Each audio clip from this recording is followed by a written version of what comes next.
Making your own powerful liquid fertilizer is one of the best ways to close the loop in your home and garden. By mixing fruit peels, kitchen scraps, and garden weeds, you are essentially brewing a nutrient-dense tea that gives your plants exactly what they need to grow strong. This method works so well because different materials bring different strengths to the mix.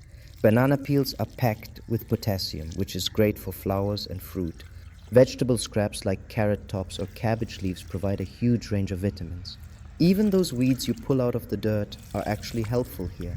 They have deep roots that pull up minerals from way down in the soil that your regular garden plants can't reach. The first step is gathering your ingredients. You want a good variety, so the finished liquid is well-rounded.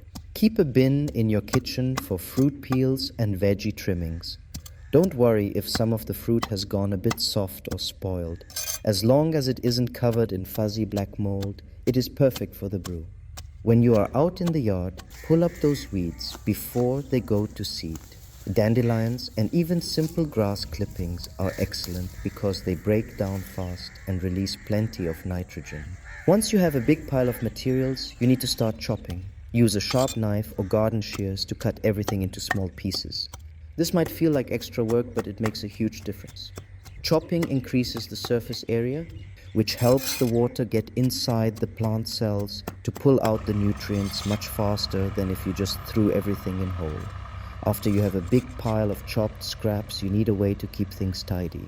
Instead of letting the waste float around loosely in the bucket, which makes a giant mess later, use a large piece of cloth to make a pouch. An old cotton pillowcase, a scrap of burlap, or even a piece of thin fabric works great. Pile your chopped waste in the middle, pull the corners together, and tie a very tight knot. This creates a giant tea bag. It keeps all the solid junk contained while letting the water flow through to soak up the goodness. This pouch method is the best way to ensure you get a clean liquid that won't clog up your watering can when you are finished. Now it is time to start the soaking process. Get a large bucket or a plastic barrel and fill it with clean water.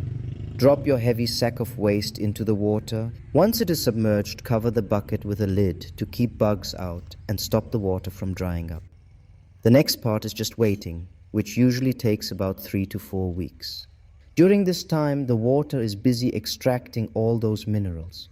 To help things along, try to visit your bucket every day. Give the pouch a good stir or dunk it up and down a few times. This moves the water around and ensures the nutrients are spreading evenly.